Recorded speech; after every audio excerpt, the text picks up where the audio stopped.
आप जब आत्मा को देखते हैं तो कैसी दिखती हैं, क्या करती हैं, कैसे परेशान करती हैं? 3-4 दोस्त होते हैं, नोएडा से ऑलमोस्ट करते करते मूर्थल की तरफ जाते हैं। फिर on the way back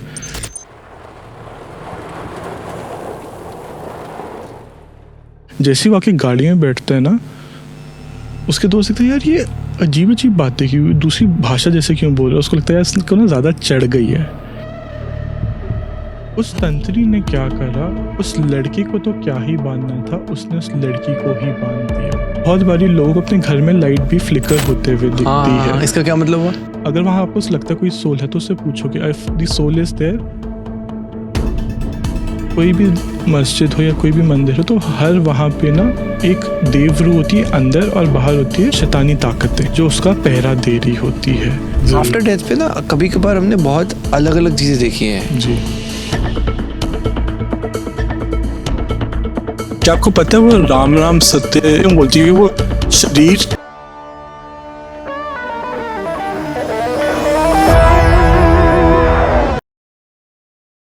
super talks के इस हॉरर स्पेशल एपिसोड में आपका स्वागत है। आज के एपिसोड में हमारे साथ हैं दक्ष कक्कड़। दक्ष एक साइकिक मीडियम है, पास्ट लाइफ रिग्रेशन करते हैं, स्पिरिट्स के साथ कम्युनिकेट करते हैं। दक्ष ने आज कुछ पैरानॉर्मल एक्सपीरियंसेस शेयर करे। एक इंसिडेंट दिल्ली एनसीआर का है जब कुछ लड़कों के ऊपर जिन ने अटैक कर दिया। उसके बाद चीजें काफी इंटेंस हो जाती हैं। एक कहानी ऐसी भी है जहां पर एक लड़की लड़के के ऊपर वशीकरण कराना चाहती थी, पर इस कहानी में एक ट्विस्ट है और वो ट्विस्ट तांत्रिक लाते हैं। और भी ऐसे इंटरेस्टिंग एपिसोड देखने के लिए चैनल को सब्सक्राइब करें। Enjoy the show. आज के पॉडकास्ट के लिए मैं पर्सनली बहुत एक्साइटेड हूँ। लाइक आपसे ऑफ कैमरा बहुत सारी बातें करी, आपने मेरी भी हिस्ट्री मेरे बिना बताए कुछ आपने कुछ बातें बताई, कुछ बातें रखी मेरे सामने। अब मैं बस उस थॉट प्रोसेस के अंदर जाना चाहता हूँ, ये सब क्या है। सबसे Perfect. पहले मैं चाहूंगा कि आप कौन हैं, आप इस प्रोफेशन में कब से हैं और क्यों हैं, आपके मुंह जुबानी जानना चाहेंगे। Right. So hi, my name is Daksh. As a profession, I'm a psychic medium. Psychic का मतलब होता है person who can tap into the energy of a person with their permission, and I'm able to tell about a past, present and future, right?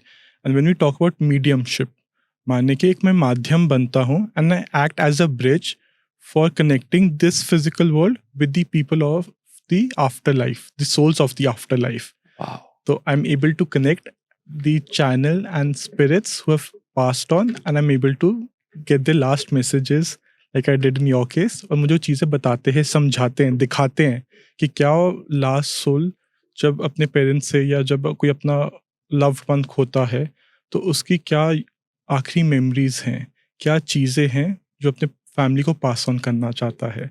So, कब से कर रहे हैं आप? So वैसे तो I did my schooling from Springdales, then I did my CA, CS, MCom. I was about to go for CPA. US में आगे फाइनेंस का ही कोर्स है, but as life would have it one thing led to another. मैं एक दिन library में बैठा हुआ था, पढ़ रहा था, and by chance I touched on someone's hand. Cabin होते हैं छोटे छोटे, तो बाई चांस एक हाथ लगा ना, I started telling about the persons life.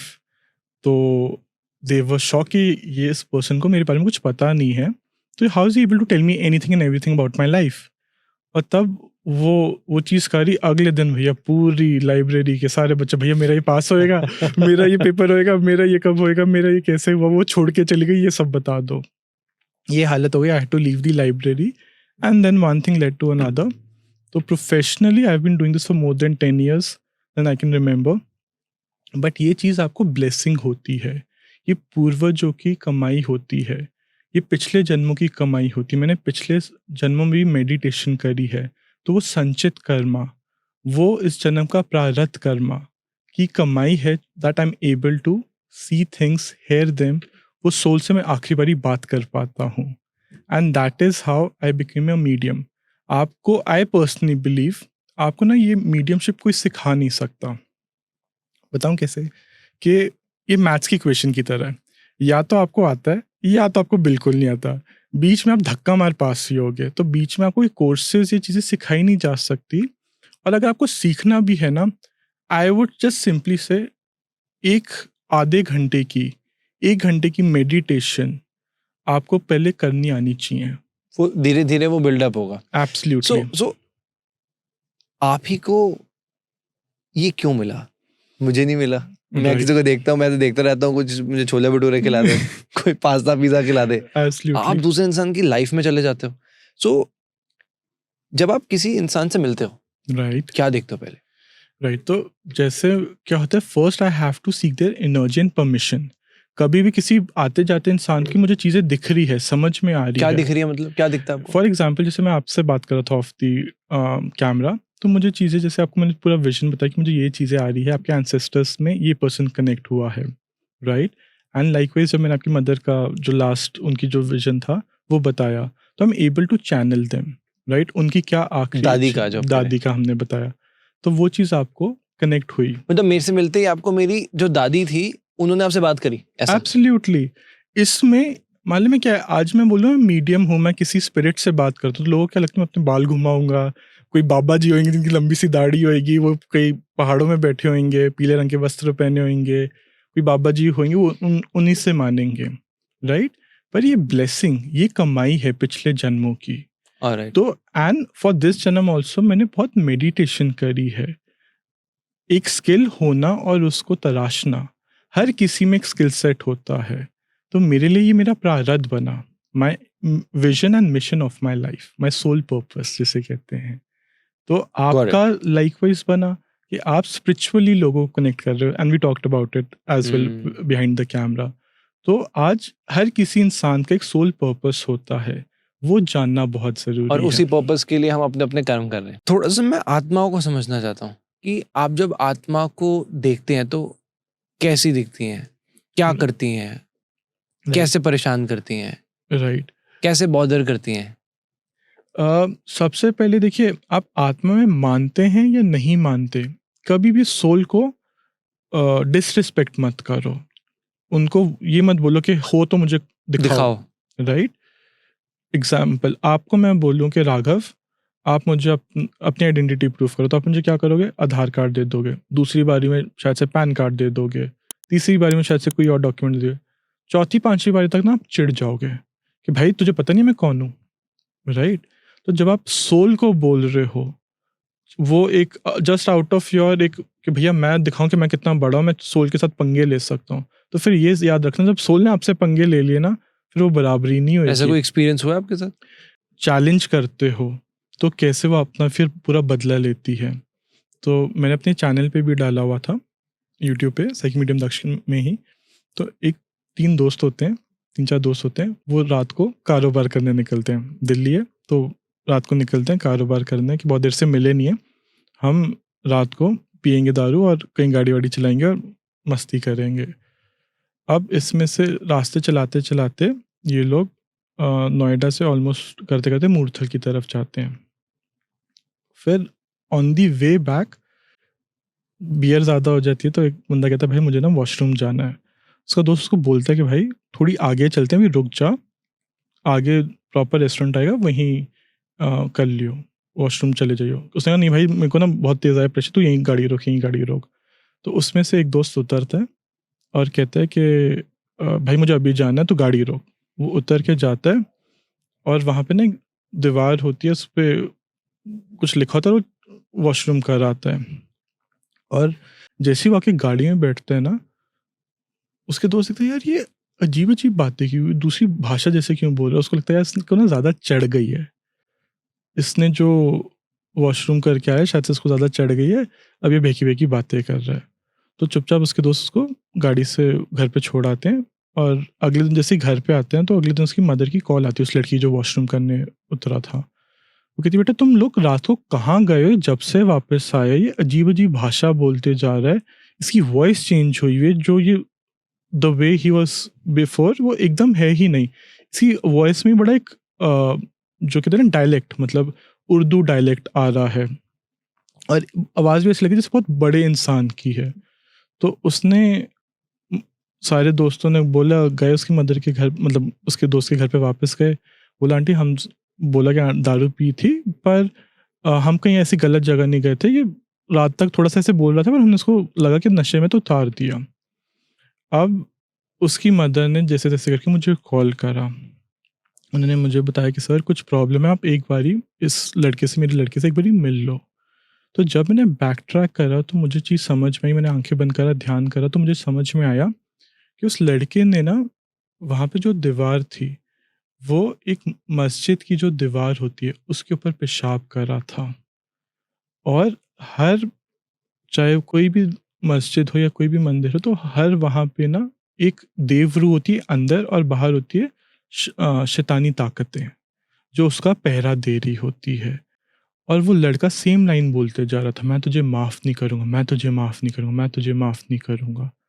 तो जब मैंने उस जिन से पूछा कि आप क्या चाहते हो, हम इस लड़के की माफ़ी के लिए क्या करें? ये केस आपके पास आया था? हाँ जी। अच्छा। और वो मानने को तैयार नहीं था कि मैं इसको कुछ नहीं माफ़ी करूँगा, नहीं माफ़ी करूँगा। तो उसको एंड में मैंने यही उपाय बोला, मैंने कहा तू सबसे पहले फ्राइडे को जाके उस मस्जिद पे, मज़ार पे तू जाके नाक रगड़, माफ़ी माँग, और जहाँ पे तूने गलती करी है माफ़ी कर, 7 बारी तुझे जाना है। तो जैसे तैसे, और इन द मीन टाइम मैं उसकी हीलिंग्स एंड प्रोटेक्शंस कर रहा था। इसमें इस टाइम पे उस जिन से क्या, उस भूत से क्या बात हो रही थी आपकी? उससे मैंने बस ये पूछा कि इसको मैं कैसे मुक्ति दे सकता हूँ? उसने क्या बोला? जिन मानने को तैयार नहीं था। मना कर दिया? क्यों करेगा ना? आप सोचो आपके घर पे आके कोई गाड़ी पार्क कर दे, आपके घर का फिर दरवाज़ा आपने तोड़ क्या दे। बोला उसको? तो जिन को जहाँ मैंने कंट्रोल करके यही बोला कि इस जिन को, कि इसको हम कैसे, मतलब माफ़ी मंगवाई उस फैमिली से, उस लड़के से। तो उस जिन को जब मैंने कम्युनिकेट करना चाहा, देखो जिन को पकड़ने जाओगे तो जिन हमेशा एक धक्का मारेगा आपको भी। पर अगर आप एज़ अ मीडियम उससे कम्युनिकेट कर लेते हो, उससे पूछ लेते हो कि आपके लिए हम क्या बेटर कर सकते हैं कि आपका भी गलत ना हो और आप वापस वहाँ चले जाओ। तो फिर उसने ही मुझे गाइड करा कि इसको वहाँ पे जाके 7 बारी नाक। 7 नाक रगड़नी है, 7 फ्राइडेज़ वहाँ जाके उसको माफ़ी माँगनी है, चादर चढ़ानी है। राइट। तो ऐसी क्या-क्या गलतियाँ होती हैं जो लोग अक्सर कर देते हैं? जैसे कभी-कभार लोग पहाड़ों में जाते हैं और लोग ना ध्यान नहीं देते। तो जितने व्यूअर्स हैं, जी। उनको आप क्या बात बताना चाहोगे कि भाई बाहर जाके ये गलती से भी गलती मत करना और इन पंगों में तुम फँस सकते हो? राइट, सबसे पहले तो मैं यही बोलूँगा कि कभी भी आप पहाड़ में जा रहे हो तो वहाँ की ग्राम देवी देवता जो होते हैं, उनका अपमान मत करो। आप मानते हो, नहीं मानते, दैट्स योर पर्सनल चॉइस। पर आप किसी भी शक्ति का अपमान करोगे ना, तो बुरी चीज़ें आपके पीछे-पीछे आएँगी। दूसरा, अगर आपको लग रहा है कि जैसे आजकल बहुत लैंडस्लाइड्स होती हैं या आप निकलते हो और बीच में फँस जाते हो, तो जाने से पहले ना हमेशा उस ग्राम देवी देवता को प्रणाम करो। एग्ज़ाम्पल, जैसे आप हिमाचल प्रदेश जा रहे हो और आपको ग्राम देवी देवता का नाम नहीं पता, तो आप सिर्फ़ बोलो कि हे देव शक्तियाँ जो हिमाचल प्रदेश में स्थापित हैं, जो वहाँ के विराजे हुए हैं, मैं उनको प्रार्थना करता हूँ या करती हूँ कि मेरा ये सफ़र अच्छा निकले और मेरी रक्षा करना। आप बेसिकली भूदेवी, मतलब धरती माता को प्रे कर रहे हो और उन शक्ति को प्रे कर रहे हो कि मुझसे कोई भूल चूक ना होए और मेरी रक्षा करना। तो आप चीज़ों से बच के आ जाओगे। एंड एज़ आई सेड, उन शक्तियों को जाके चैलेंज मत करो, क्योंकि अगर आप चैलेंज करोगे, क्योंकि जो पहाड़ी देवी देवता होते हैं वो कई बारी बहुत उग्र रूप में भी होते हैं। वो आपको चीज़ें फ़ील करवा देंगे। उनके मंदिरों पे अगर लिखा हुआ है कि टच मत करो या उनको, उनकी सभा में नहीं शामिल हो आप, तो वो शायद से आपकी एनर्जी में या फैमिली में अभी अलाउड ही नहीं है। तो विदाउट परमिशन आप एक शादी हो जैसे गेट क्रैश करते हो, तो वैसे ही आप ग्राम देवी देवता को विदाउट परमिशन उनके आते हो या उनको टच करते हो, उनकी मूर्ति को या मंदिर को, तो वो उनकी शक्ति आपकी फैमिली में है ही नहीं। तो वो आपको बहुत खतरनाक हो सकती हैं। वो डेंजरस हो सकता है। Got it, got it. ये जो हमारा पूरा सिनेरियो है, इसमें कभी ऐसा हुआ है अभी तक आपके इतने साल के एक्सपीरियंस में कि कोई ऐसी शक्ति थी जो आप पर भी भारी पड़ गई, जो आपको भी अटैक करने लग गई, आपके ऊपर भी कुछ वायलेंस होने लग गया? कभी कोई ऐसा कुछ हुआ है? महाकाल की कृपा है, चीज़ हुई है और मैं बचा भी हूँ। कैसे? तो उसमें क्या था, जब मैं जैसे ही उनके घर गया साउथ में, क्लाइंट था उसके लिए आप साउथ गए? या तो मेरा एक साउथ का क्लाइंट था, उसके लिए मैं रीडिंग करने के लिए साउथ में गया। एंड वो बहुत हेवी ब्लैक मैजिक हुआ था कहाँ उसके पर ऊपर। थे, गए थे? मैंगलोर से आगे जगह पड़ती है उडुपी। उडुपी। तो हम वहाँ गए थे और वहाँ पे एनर्जीज बहुत ज़्यादा खतरनाक थी। तो जब मैं उनके घर पे रीडिंग करने गया, जैसे ही मैंने पैर रखा उनके पूरे घर की लाइट उड़ गई, राइट? जब जब वो ड्राइवर भैया मुझे लेने ही आए थे, वो कह रहे थे सर आपको लेने आया था, मेरे गाड़ी का टायर बर्स्ट हो गया। मतलब सारी शक्तियाँ मुझे वहाँ जाने से रोक रही थी। जब हम घर गए उन्होंने फिर ऑफ कोर्स जनरेटर ऑन करा, रीडिंग करी। रीडिंग करते-करते ना 3 ग्लासेस पड़े हुए थे, थप करके उनकी, मतलब जैसे टेबल है, ये ग्लास है, पूरा कोई चीज़ है इट्स दूर पड़ी हुई है और अपने आप को ग्लास करे। तो वो शक्तियाँ भी अपना प्रभाव दिखाना चाहती हैं। वो शक्ति आपको डराना चाहती है, तो समटाइम्स वो चीज़ें हमारे लिए भी डिफ़िकल्ट होती है। ये कोई आसान चीज़ नहीं है कि मैं मस्ती करके जो वहाँ पहुँच गया। तो मुझे भी अपनी प्रोटेक्शन करनी होती है, पर मैं एंड ऑफ द डे यही बोलता हूँ, जो भक्त महाकाल का उसका कोई क्या बिगाड़े। क्या बात। तो महाकाल से बड़ी कोई शक्ति नहीं है, मेरी महामाई से बड़ी कोई शक्ति नहीं है। माता रानी काली माँ जहाँ आपके सिर पे हाथ रख के बैठी हुई है, फिर किस बात का डरना। पर बेवकूफ़ी भी नहीं करना कि जाके मैं मुसीबतें ढूंढूं। तो वहाँ पे मैं रीडिंग जब कर रहा था, टू कंटिन्यू दैट पॉइंट, मेरे को ऐसे चक्कर आ रहे थे कि मैं अपना वर्ड ही नहीं लिख पा रहा था। मतलब वो शक्तियाँ आपको प्रभाव इतना तगड़ा बनाती हैं कि आप उसको नहीं कंट्रोल कर सकते। They'll do anything and everything to stop you from helping that family। और वही हुआ उस केस में। तो वो चीज़ चाहती थी कि मैं वहाँ ना रुकूँ, वो चीज़ चाहती थी कि मैं उनकी मदद ना करूँ। पर फिर जब महाकाल आ जाए, फिर तुम उसके सामने थोड़ी ना, उससे थोड़ी ना बड़े हो सकते हो। तो वो महाकाल की शक्ति है कि आपको एक प्रोटेक्शन बना के रखते हैं। पर हर रीडिंग से पहले मुझे कहीं बाहर जब जाना होता है, तो मैं पहले अपनी और अपनी पूरी टीम की प्रोटेक्शन करता हूँ। कैसे करते प्रोटेक्शन? वो जो गुरु की रक्षा होती है, गुरु ही आपको साधता है। तो जब हम जब पॉडकास्ट करे, तो मैं इट वाज़ माय ड्यूटी कि मैं अपनी टीम की और आपकी सबकी प्रोटेक्शन करें, एक पॉजिटिव एनर्जी एनवायरनमेंट बनाए। तो वो कमाई है, वो मेरी नहीं, वो मेरे गुरु की, मेरे भोलेनाथ की कृपा है कि वो मेरी रक्षा कर रहे हैं। मैं किसी की रक्षा नहीं कर रहा, मेरे भोलेनाथ सबकी रक्षा कर रहे हैं। जब आप कभी बाहर जाते हो, कभी ऐसा भी कुछ होता है कि यार मैं कुछ ऐसा पर्टिकुलर करूँगा जिससे कि मेरी ये चीज़ ठीक हो जाएगी? जैसे कुछ ग्रीन कलर का ले लिया हुँ, हुँ। या अपने साथ कुछ बीड्स पहने, क्या अपने लिए कुछ आप ऐसा करते हैं? हाँ जी, हमेशा आपकी ना, जब आप बेसिकली जैसे लोग कोई जाप माला करते हैं या जब आप कोई साधना कर रहे हैं या आप कोई पाठ कर रहे हैं, तो अपने पास हमेशा एक क्रिस्टल रखो। वो क्रिस्टल आपके हिसाब से भी हो सकता है, मतलब वो आपको कॉलिंग आएगी। किसी को एमेथिस्ट पसंद आ सकता है, किसी को ब्लैक टॉर्मलिन पसंद आ सकता है, किसी को कोई लैपिस लुज़ूली पसंद आ सकता है, वो नीले कलर का होता है। आप जब जाप कर रहे हो ना, या आप जब साधना कर रहे हो, जब आप मंत्र कर रहे हो, बेसिकली आप वो क्रिस्टल को आप अपने हाथ में रखो एंड इंश्योर थोड़ा सा बड़े साइज का होए, उसमें एनर्जी स्टोर हो सके। तो लेट्स से 200-300 ग्राम का या 200-500 ग्राम का आपने क्रिस्टल लिया ब्लैक टॉर्मलिन का, आपने उस पर ध्यान करा, तो आप उस चीज़ से ध्यान करके उस क्रिस्टल की एनर्जी को चार्ज कर रहे हो। एंड जैसे जैसे आप अलग अलग जगह पे जा रहे हो, जैसे देवी स्थान पे गए, मतलब कोई शक्ति पीठ पे गए, तो पत्थर को अपनी एनर्जी मान के, देवी के स्वरूप में मान के, उनको माता रानी को बोलो इसको भी प्रोटेक्शन दो। तो basically it is acting as a power bank for you. तो वो एनर्जीज आपको प्रोटेक्ट करती हैं। तो जब आपने लेट्स से अपना ब्लैक टॉर्मलिन लिया और आप माँ बगलामुखी गए मंदिर, तो आपने सिर्फ अपने शायद जेब में रखा हुआ सुच्चे स्वरूप में, कपड़े में, किसी चीज़ में सुच्चे रूप में आपने रख के बस मंदिर जाना और माता को चाहे वो हाथ में पकड़ लिया, माता इसको भी ब्लेस करो। तो शक्ति अपने आप उस क्रिस्टल में एब्जॉर्ब हो जाती है, अगर डिवाइन चाहे तो।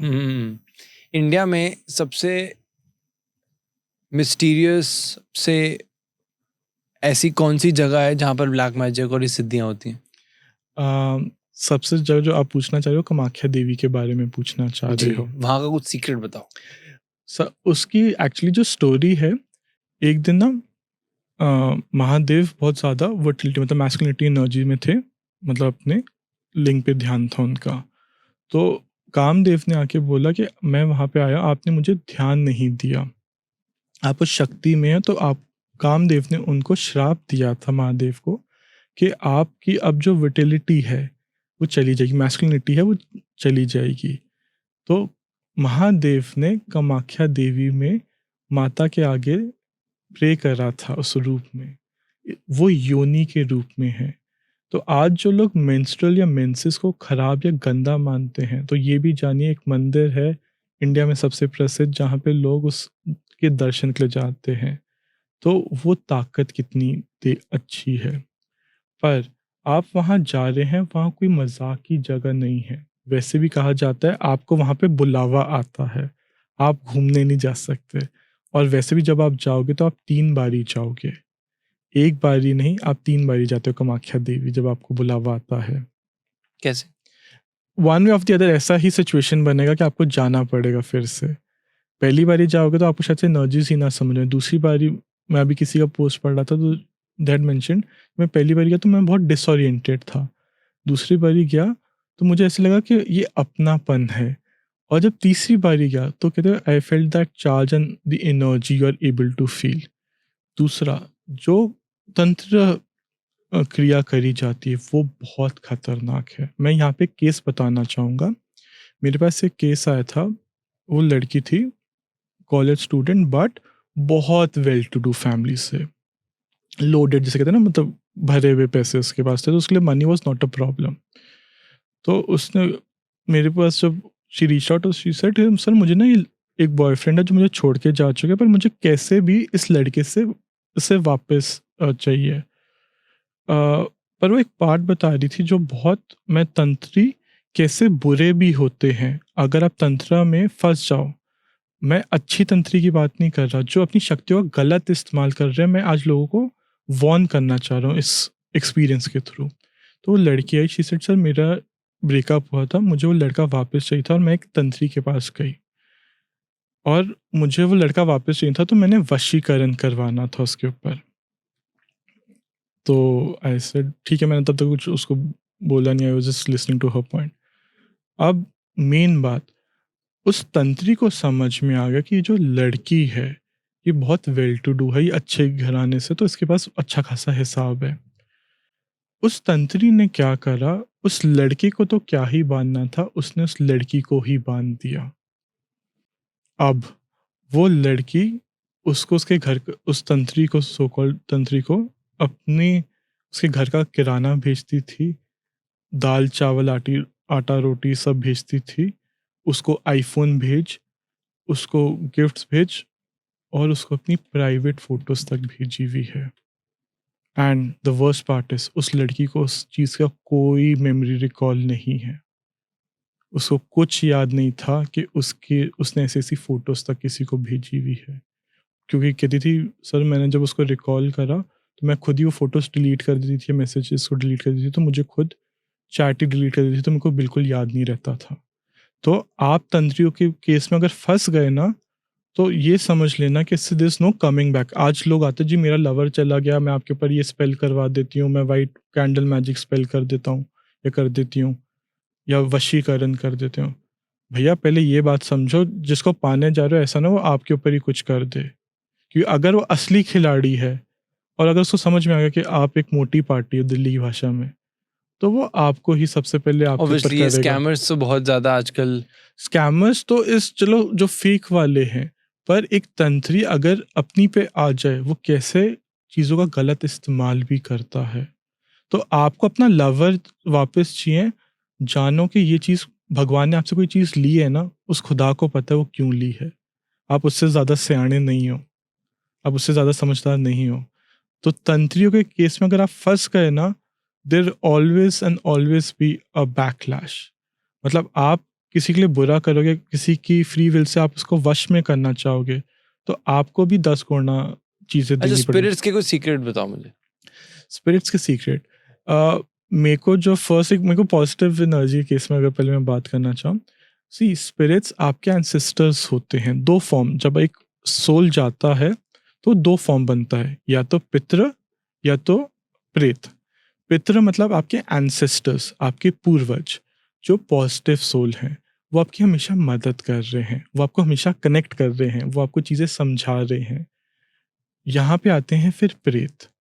प्रेत आपको हमेशा अपना इशारा दिखाएगा, बताएगा कैसे। आपके घर में बड़ी बदबू एकदम से फैल जाएगी, ऐसे लगे जैसे कोई बड़ी खराब टमाटर प्याज किसी ने रखा हुआ है। आपके घर का सामान टूटेगा, कांच का सामान बार बार टूट सकता है। आपके घर में कोई एक्सीडेंट हो सकता है, या कोई गाड़ी का एक्सीडेंट हो सकता है, या गाड़ी से एक्सीडेंट होते होते बचे वो। ऐसे भी केस है जहाँ पे लोगों को ऐसे लगता है जैसे उनको किसी ने धक्का मारा है। तो ये आपको कभी कोई बोले ना आपके बारे में ब्लैक मैजिक है, तो जानिए ब्लैक मैजिक के भी एक फिजिकल सिम्टम्स होते हैं। आपकी बॉडी पे ब्रूजेस आएंगे, आपके मेंसेस एकदम खराब हो जाएंगे, और हमेशा एक सिम्टम्स होंगे। तो कभी भी एक प्रेत को या कोई भी एनर्जी को जाके चैलेंज मत करो, और आपको नहीं संभालना आ पा रहा तो किसी एक्सपर्ट से या बेटर पर्सन से प्रोफेशनल एडवाइस लो। एंड मैं हमेशा एक बात बोलता हूँ, हर किसी से अपनी टैरो कार्ड रीडिंग मत कराओ, हर किसी से अपना एस्ट्रोलॉजिकल चार्ट मत दिखाओ। आपको क्या पता वो पर्सन आपकी कुंडली के ऊपर दोष या नजर नहीं बना के बैठा हुआ। जो सही है उसी के लिए हम ऑब्वियसली और यहाँ पे एक पॉइंट मैं बोलना चाहता हूँ, आज हर कोई बोल देता है मैं साइकिक हूँ, राइट, मैं टैरो कार्ड रीडर हूँ। अगर आप रियल साइकिक हो ना, आपको उस पर्सन से कभी कोई बैक क्वेश्चंस नहीं लेने चाहिए, कोई उस पर्सन की बैक इन्फॉर्मेशन नहीं पता होनी चाहिए, कोई क्वेश्चंस पहले से नहीं पता होने चाहिए। अगर आप उस इंसान के, या एक लेट्स से क्लाइंट आता है और मैं उससे पहले ही, या कोई पर्सन उसके पहले ही क्वेश्चंस पूछ रहा है या बैक वो स्टोरी तो पूछ इजी रहा हो गया ना, वो तो तो ऑब्वियसली बात है कि आज इंडिया जीतेगा, हाँ जीतेगा, मैं वो तो है, obvious- जीतेगा, वो तो हाँ या ना रहेगा ना, अब मैं तो बोलूंगा ही ना इंडिया जीतेगा, जीत गया तो ये थोड़ी कि मैं फायदा। ऑब्वियसली तो वो that is putting 2 and 2 together, तो 2+2 तो कोई भी कर लेगा। तो आपका रीडर वो होना चाहिए, जैसे मैं आपके केस में बैठा तो मैंने आपसे कोई बैक स्टोरी नहीं ली, कोई इन्फॉर्मेशन नहीं ली, मैंने आपको बताया कि ऐसे ऐसे चीजें चली, ये चीजें हैं। अभी बीच में लाइट चेंज हुई थी, आपने देखा था? वो कैसे हुई? वो बाप बताओ। बट या जब सोल होती है ना, they are radiating at a certain frequency. Example के पॉइंट ऑफ व्यू से बोलता हूँ, लेट्स से इलेक्ट्रिसिटी, मैं एग्जाम्पल बोल रहा हूँ, राइट, हाइपोथेटिकल एक नंबर बोलता हूँ कि इलेक्ट्रिसिटी इज एट 50 हर्ट्ज की रेंज पे, राइट। तो जो सोल होते हैं ना, वो अपनी एनर्जी फ्रीक्वेंसी भी, जो आज लोग ऐसे लेके घूम रहे होते हैं गॉजिंग मीटर्स और ये सब, वो भी एनर्जी लेवल पे होते हैं, वो भी एग्जाम्पल 50 हर्ट्ज पे हैं। तो वो क्या करते हैं, अपनी लाइफ दोनों चीज़ें इंटरेक्ट होती है। तो जैसे एक एमसीबी का स्विच गिरता है ना, तो वो चीज़ इंडक्शन इफेक्ट ना होते हुए ऐसे लाइट अपना इफेक्ट चेंज करती है, राइट, बिकॉज वो सोल अपना प्रेजेंस दिखाना चाह रहा है यहाँ पे। एंड ये इंडक्शन इफेक्ट तब होता है जब एक बार बार एक फ्रीक्वेंसीज चेंज होए, बट वो साइंटिफिक ना हो कि, मतलब एक साइंटिफिक पॉइंट ऑफ व्यू को, this is scientific induction effect. और ये सोल कैसे आपको कम्युनिकेट कर रहा होता है, क्योंकि बहुत बारी लोगों को अपने घर में लाइट भी फ्लिकर होते हुए दिखती है। इसका क्या मतलब हुआ? तो क्या जनरली अगर एक बार पहले तो चेक करो कि कोई बल्ब तो खराब नहीं है बट अगर बल्ब के अलावा वो लाइट की, अगर वहाँ आपको लगता है कोई सोल है, तो उससे पूछो कि if the soul is there, मुझे लाइट को 3 बारी फ्लिकर करवा, तो 3 बारी फ्लिकर ऑन ऑफ होना अभी चाहिए। भी शायद 3 ही बार हुआ था, आपने ऐसे कब बोला था क्या मन में? Not everything is said on camera. तो ये चीजें आपको सोल आंसर देगा, तो मतलब इसका मतलब अभी भी सोल यहाँ पर है, yes, souls are always around us, always around us. But हम 3D डायमेंशन में, 5th 7th 11th डायमेंशन में हो सकते हैं। तो वो एक लेयर के ऊपर लेयर है, तो वो हमारे साथ होके भी वो अलग है। इंटरस्टेलर का कॉन्सेप्ट और मल्टी डायमेंशन मल्टीवर्सेस हो जाएंगे कॉन्सेप्ट, बट वो थोड़ा सा टेक्निकल हो जाए। बट पॉइंट हियर भी, सोल्स हमेशा हमारे साथ हैं, राइट। हम उनको नहीं देख पा रहे, इसलिए हम उनको मानना नहीं आप चाहते। देख पा रहे हो?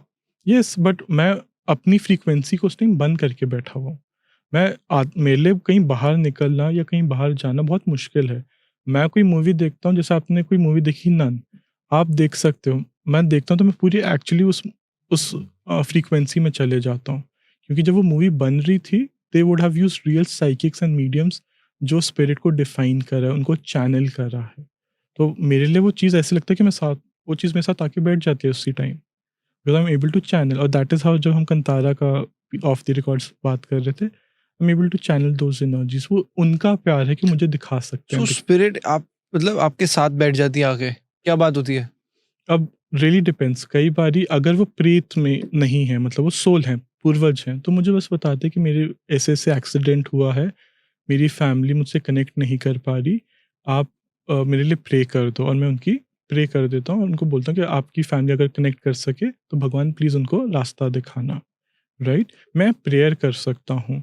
मैं किसी को कोई बोले ना मैं मुक्ति देता हूँ, मैं मानता हूँ वो सिर्फ़ मेरे कान्हा दे सकते हैं, भोलेनाथ दे सकते हैं। मैं किसी को मुक्ति नहीं दे सकता। पर हाँ, देखो माध्यम तो बन रहे हो ना, वो वो तो आप ना माध्यम मानो अलग बात है। वो पर मैं उसका भी श्रेय अपने भोलेनाथ को देना चाहता हूँ। जी जी जी जी जी। सो मैं अब थोड़ा सा आफ्टर डेथ पे आना चाह रहा था। ज़रूर। आफ्टर डेथ पे ना कभी कभार हमने बहुत अलग अलग चीजें देखी हैं। जी। मतलब जैसे नाक में कॉटन डाल देते हैं, कान बंद कर देते हैं। हुँ, हुँ। तो कुछ चीजें रिचुअल्स हैं जो शायद समझ नहीं आते। क्या ज़रूर। लॉजिक आपकी नजर में क्या है? देखिए, मैं पहले एक बात कहना चाहूँगा, हमारा सनातन धर्म में हर चीज़ का एक लॉजिक है। हमें बस उसका लॉजिक नहीं समझ में आता तो हम शायद से उसको डिस्कार्ड कर देते हैं। पर हमारा शास्त्र, हमारा धर्म बिना लॉजिक के कोई चीज़ नहीं बोलता या बताता। बस हम नहीं समझ पा रहे। अब मैं इसमें यहाँ पे बात करूँ, जैसे आप पूछ रहे थे कि नाक में रुई या पैर क्यों बाँधा जाता है। तो क्या होता है, जो हमारे ओपनिंग्स होते हैं, 9 ओपनिंग्स जिसे बोला जाता है, उससे प्रेत जो हमारे शरीर में जो आत्मा है, वो निकलती है। तो जब वो बॉडी में से जब एक सोल निकले, तो उसकी जगह कोई और ना आके सोल उसको पोसेस कर ले, इसलिए ये चीज़ें बाँधी जाती है। क्या आपको पता है वो राम नाम सत्य या राम नाम सत्य क्यों बोलती है? क्योंकि वो शरीर से वो आत्मा अलग हो चुकी है, तो उसकी एक पॉजिटिव ऊर्जा बनी रहे। तो वो राम के नाम से उसके पास हम्म। पॉजिटिव एनर्जी बढ़े, क्योंकि शमशान से ज़्यादा तो कहीं और प्रेत आत्माएँ नहीं हो सकती ना। तो इसलिए वो नाम बोला जाता है कि जब तक घर से वो हाथ बाँधा जाता है कि उसकी बॉडी में कोई चीज़ ना बैठे। पर जब लेके जाए तो राम का नाम बोला जाता है कि कोई पॉजिटिव ऊर्जा बनी रहे, तो उस टाइम तक कोई चीज़ ना कर सके। और जब जलाया जाता है तो फिर क्रियाकर्म करा जाता है। यहाँ पे एक बड़ा इंटरेस्टिंग केस है जो इंडियन एक्सप्रेस ने, this is on government records as well, और काफ़ी जर्नलिस्ट और काफ़ी पेपर्स ने भी पब्लिश करा है। अच्छा। शिवा एंड सुमित्रा का केस। ओके। एक लेडी थी यूपी में, उसकी डेथ होती है और उसको कुछ देर बाद, 20-30 मिनट के बाद, वो वापस उठ खड़ी होती है और वो कहती है कि मुझे स्वर्ग दिखा और वहाँ पे बहुत अंधेरा था। आप गूगल पे जाके शिवा एंड सुमित्रा केस लिखिए, रीइंकार्नेशन। तो उसमें जब वो बॉडी थी, वहाँ पे जैसे ही वो शमशान में जाती है, वो उस केस में क्या होता है, उस लेडी का नाम होता है मरने से पहले सुमित्रा, और वो डेथ के बाद ऐसे खड़े बैठ जाती है और कहती है मैं स्वर्ग होके आई हूँ, वहाँ बहुत अंधेरा था और अब मेरा नाम शिवा है। और वो चीज़ वो सोल बताता है कि मेरी 2 महीने पहले ही मर्डर या डेथ हुई है इस कारणवश, और वो जो सोल अपने आप का नाम शिवा बता रहा था, उसने ऑन रिकॉर्ड 23 लोगों को इन पर्सन या वाया फोटोज़ उनको आइडेंटिफ़ाई भी करा है। तो भटकती आत्माएँ बहुत ज़्यादा आपकी बॉडी को कई बारी पोसेस भी करना चाह रही होती है। इसलिए हमारे धर्म में और शास्त्रों में कहा गया है कि आज जब मृत्यु के बाद शरीर को जला देना चाहिए, क्योंकि कोई ना कोई और बॉडी उसको कोई आत्मा रिपोजेस ना उसके कर अंदर आ ले। सकता है। ओके। तो ये अगर चीज़, ऐसा भी हो जाता है, मतलब Yes, आत्मा आ जाती है ऐसे, तभी एग्ज़ैक्टली, पैर बांधते हैं डेड बॉडी के। क्योंकि जनरली जो ओके। बुरी शक्तियाँ होती है वो नीचे से, जो एनस होता है जहाँ से हम सिक्रीट करते हैं, वहाँ से वो अपने अंदर आती है। अंदर घुसती हैं, क्योंकि लो एनर्जीज होती हैं। तो इसलिए पैर बांधे जाते हैं, इसलिए नाक बांधा जाता है, कान के ऊपर रुई रखी जाती है, और इसलिए छींटा मारा जाता है गंगा जल का कि सुच्ची और पवित्र रहे। तो ये चीज़, और ये अलग-अलग अकाउंट्स में भी बोला गया है, काफ़ी वीडियोस भी बनी इनके बारे में। Reincarnation and possession is very much true. आप जिस होता है। चीज़ को नहीं समझते, आप शायद से उसकी तरफ रिस्पेक्टफुल रहिए, जानिए, पर उड़ता हुआ तीर ना लीजिए। इसमें मैं एक केस बताना चाहूँगा। मैं वहाँ पे एक पैरानॉर्मल इन्वेस्टिगेटर था, ओके। जो अभी बहुत रिसेंटली फेमस भी थे, और he was very good at his work. उनका नाम था लेट गौरव तिवारी। लेट। राइट। तो गौरव तिवारी जो पैरानॉर्मल इन्वेस्टिगेशन करते थे, वो हर चीज़ को डॉक्यूमेंटेड करते थे। आज पुलिस ने उनकी फाइल बंद कर दी, सेइंग के उनके पास फाइनेंशियल क्राइसिस है, इसलिए उनकी डेथ हुई है। और आपको पता है उसका कॉज ऑफ डेथ क्या था? उसने कुछ दिन पहले एक जगह पे जाके स्पिरिट से कनेक्ट करने की कोशिश करी और वो एनर्जीज बाय चांस इतनी उसके ऊपर हावी हो गई कि वो लड़का ठीक ठाक था उसकी वाइफ के हिसाब से, और वो बाथरूम में जाता है और अपने आप को हैंग कर लेता है। वजह क्या है? आज तक किसी को नहीं पता, पर अगर एज अ साइकिक मीडियम जो मैं इसको समझाना चाहूँ, तो उसने बहुत सारी एनर्जीज को क्रॉस वेरीफाई, उनका जो मैं कहता ना अस्तित्व के ऊपर बात मत उठाओ, वो एक पॉइंट को प्रूफ करना चाह रहा था। तो आज जब आप कहीं जगह पे जाते हो, वो सोल छोटी छोटी शायद से कुछ ना कर पाए, पर जब वो छोटी छोटी सोल 100 लोग बन जाए, 100 आत्माएं प्रेत तो वो बन बहुत जाए, ज्यादा तो वो बहुत ज्यादा I get it. कंट्रोल हो जाता है। और ये शक्तियां कैसे काम करती हैं, ये आपके दिमाग में ना बार बार एक इल्यूशन क्रिएट करेगी। I am not good enough, आप अपने आप को, आपकी यहाँ पे कोई वैल्यू नहीं है, आपको कोई प्यार नहीं करता, आप मर जाओ, आप मर जाओ, मर जाओ। आपके दिमाग में बस एक बात चलती रहती है और आप आइडली उसमें आ जाते हो, क्योंकि ऑब्वियसली बंदा ऑलरेडी इतना नेगेटिव हो गया। इन्फ्लुएंस हो जाता है। सो अब बातें तो बहुत सारी हैं और समय कम है, जी, बट अगर मैं in short as a psychic आपकी पूरी जर्नी को इन ब्रीफ समझना चाहूँ और अगर आप कोई लास्ट मैसेज अपनी ऑडियंस को देना चाहें तो क्या होगा? राइट। सबसे पहले ये समझो कि आपको इंसान से नहीं, अपने खुदा से जुड़ना है। आपको अपने भोलेनाथ से जुड़ना, अपने कान्हा से जुड़ना है। आज लोग वृंदावन तो जाते हैं अपनी ख्वाहिशें मांगने के लिए, या बालाजी जाते हैं अपनी ख्वाहिशें मांगने के लिए। हम उनको शुक्राना नहीं करते कि प्रभु आज मेरे लिए आप 4-4, 10-10 घंटे आप खड़े रहे दर्शन देने के लिए। तो प्रभु को शुक्राना करना बहुत ज़रूरी है। प्रभु से जुड़ो।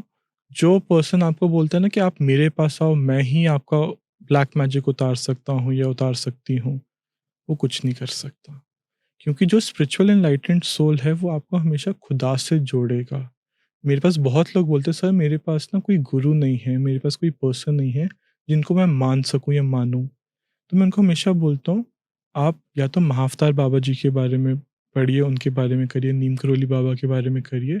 और अगर आपको तब भी कुछ नहीं समझ में आ रहा, कोई दिशा नहीं दिख रही, और अगर आपको कोई नहीं समझ में आ रहा, तो आप गुरु दत्तात्रेय, जो सर्व गुरु कहा गया, जिनको कहा जाता है 24 गुरुओं का स्थान दिया गया है, आप उनको ही पूछ सकते हो, क्योंकि सारे गुरु उन्हीं में समाते हैं। वो ब्रह्मा विष्णु महेश का ही रूप बोला जाता है। एंड एज आई सेड, आपको कोई ब्लैक मैजिक बोल रहा है तो पहले जानिए स्पिरिचुअल अवेकनिंग इतनी आसान नहीं है जितनी आजकल लोगों ने यूट्यूब और इंस्टाग्राम पे बना दी है। ये चीज़ें इतनी आसान होती तो मैं कहता हूँ हमारे ऋषि वेद महंत जो सतयुग में पैदा होते, मस्त कलयुग में पैदा होते, 2-5-20 हज़ार रुपये देते और अपने चक्रास खुलवा लेते, उनको Correct. साधना करने की। ऐसे ही हो जाता ना, but it's that's not that. तो these things, spiritual awakening is earned. बहुत पीड़ा होती है आपको एक तप करने में, और जानिए आपके साथ कोई नहीं है तो आपके प्रभु आपके साथ हैं, और उनको शुक्राना और दिल से जुड़ना बहुत ज़रूरी है। एंड कोई ब्लैक मैजिक बोलता है तो always go to a person जो आपको डराए नहीं। आपको आपके बारे आप में डराते तो नहीं? आपको लगा नहीं। फिर आपने खुद की बात का जवाब दे दिया। ठीक है, thank you so much. Thank it you was so great much. Having you. बहुत सारी इंटरेस्टिंग बातें thank about you. Spirits, about black magic, about so many things, और अपना समय देने के लिए बहुत बहुत शुक्रिया। Thank you so much. जय श्री महाकाल। जय श्री महाकाल।